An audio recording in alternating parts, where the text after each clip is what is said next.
Tahun 2020 menjadi tahun yang penuh perjuangan dan ujian, karena tanpa ada seorang pun yang menduga datangnya pandemi virus COVID-19 yang melanda Indonesia bahkan seluruh belahan dunia, yang mengakibatkan perubahan hampir di seluruh aspek kehidupan manusia.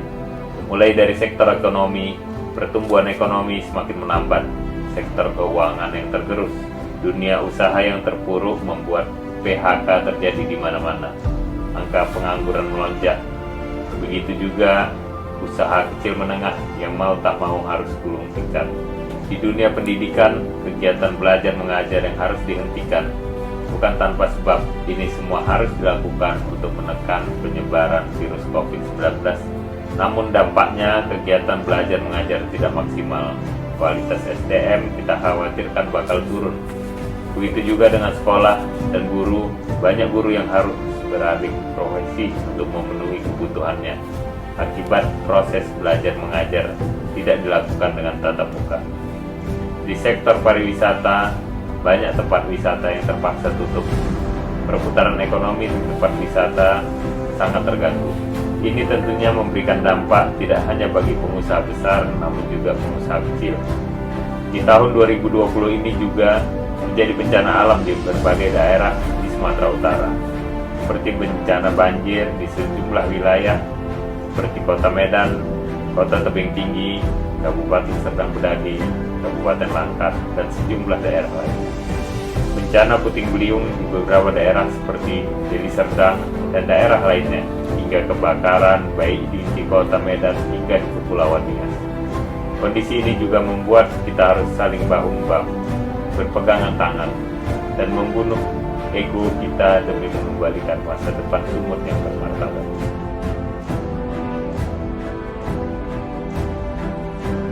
Tentunya pekerjaan ini tidaklah mudah.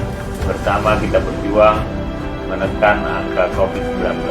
Kita membentuk tim gugus tugas, kita mempersiapkan rumah sakit untuk menerima pasien COVID, kita membagikan masker, sosialisasi terus dilakukan di masyarakat, menutup tempat wisata yang tidak mengikuti protokol kesehatan.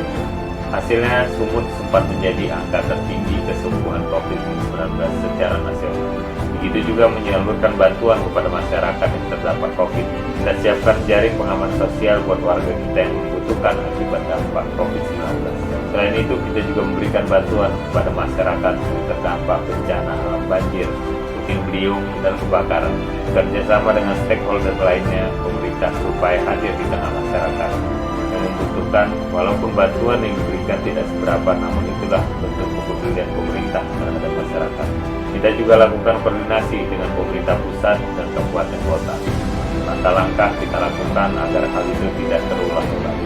Mulai dari normalisasi sungai, penghijauan dilakukan di mana-mana, pengurukan dan pembersihan sampah di sungai tetap dilakukan. Sosialisasi menjaga kelestarian lingkungan dan tidak membuang sampah di sungai terus dilakukan.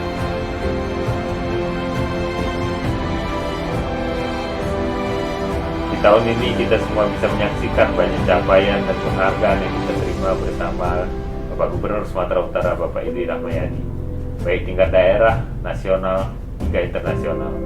Antara lain penghargaan KPPU Award. Pemerintah Provinsi Sumatera Utara dianggap menjadi pemerintah provinsi yang peduli akan perkembangan usaha dan mengawasi persaingan usaha yang tidak sehat. Penghargaan opini wajar tanpa pengecualian dari Badan Pemeriksa Keuangan selama 5 kali berturut-turut. Transparansi penggunaan anggaran, laporan keuangan menjadikan daerah ini dipercaya menerima opini WTP sebanyak 5 kali berturut-turut. Innovative Government Award 2020 atau provinsi yang berinovasi dari Badan Penelitian dan Pengembangan Kementerian Dalam Negeri. Pemprov Sumatera Utara juga menerima anugerah dari KPAI Award 2020 karena dianggap berhasil menekan angka kekerasan terhadap anak. Saya secara pribadi juga menerima penghargaan dari SIWO PWI Pusat karena dianggap menjadi salah seorang penggerak olahraga nasional. Selain itu juga anugerah Pratama Perkebunan Indonesia tahun 2020 yang diberikan oleh Menteri Pertanian dengan tema optimalisasi ekspor perkebunan dalam upaya pemulihan ekonomi nasional. Dari insan pers, kita juga menerima penghargaan sebagai sahabat pers utama dari Serikat Perusahaan Pers Sumatera Utara, dan masih banyak lagi penghargaan dan capaian yang kita lakukan.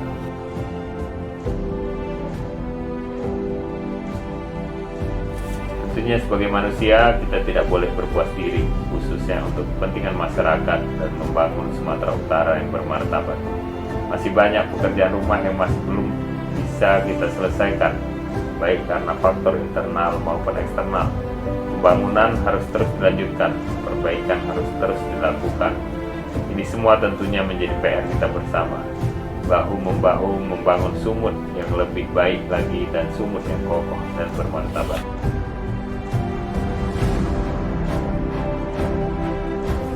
Saya salut dan terharu melihat saudara-saudara kita, terkhusus tenaga kesehatan, yang saling bahu-membahu membantu pemerintah menekan penyebaran angka COVID-19 ini.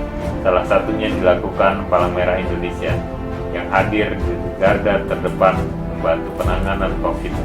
Penyemprotan disinfektan dilakukan demi menekan penyebaran angka COVID-19. Selain itu juga perjuangan saya mencapai kursi Partai Golkar Sumatera Utara. Kekuasaan bukanlah target saya, melainkan kesejahteraan masyarakat, dan kehidupan ini semoga bisa berguna bagi makhluk lain. Jadi target dan impian saya menggapai itu semua. Sebagai ketua partai politik, banyak tanggung jawab yang harus saya emban, mulai dari mensukseskan pembangunan, mensejahterakan masyarakat, serta menjadikan Partai Golkar menjadi partai terbesar di Sumatera Utara, harus kami gapai di masa kepemimpinan kami.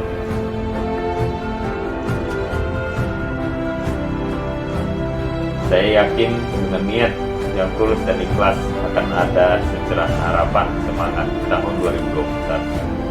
Disiplin protokol kesehatan harus kita terapkan. New normal harus ditegakkan demi mencegah COVID-19. Stimulus perekonomian harus terus dilakukan dengan mengembalikan pertumbuhan ekonomi demi mensejahterakan masyarakat. Pembangunan dan peningkatan PAD harus dicapai. Di sektor keuangan, kita terus berupaya mengembalikan semangat pelaku usaha untuk berjuang dan bangkit dari keterpurukan. Di sektor wisata, stimulus dan promosi terus kita galakkan demi menarik jumlah wisman baik domestik maupun mancanegara. Dan sekolah yang mungkin bisa kembali aktif harus terus diawasi dan menerapkan protokol kesehatan. Masyarakat harus berinovasi, berkreasi dalam menggerakkan perekonomian, dan kita selalu berdoa kepada Allah Subhanahu wa Ta'ala, Tuhan Yang Maha Esa, agar kita selalu dilindungi dan terhindar dari bencana dan mara bahaya.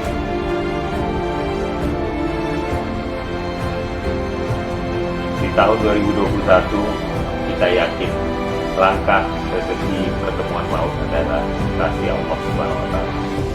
Kewajiban kita adalah berikhtiar dengan maksimal, niatkan sepenuhnya kepada Allah Subhanahu wa Ta'ala, berharap ridho dan hidayahnya. Yakinlah Allah Subhanahu wa Ta'ala, Tuhan Yang Maha Esa, bersama kita. Dengan kebersamaan tulus dan ikhlas, insya Allah tercapai Provinsi Sumatera Utara yang bermartabat.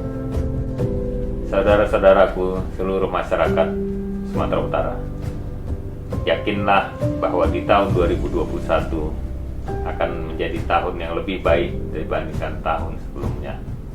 Dan kita berharap bersama, semoga di tahun 2021 pandemi COVID-19 ini bisa teratasi di seluruh belahan Nusantara ini. Selamat Tahun Baru 2021. Jaga kesehatan, patuhin protokol kesehatan. Wassalamualaikum warahmatullahi wabarakatuh.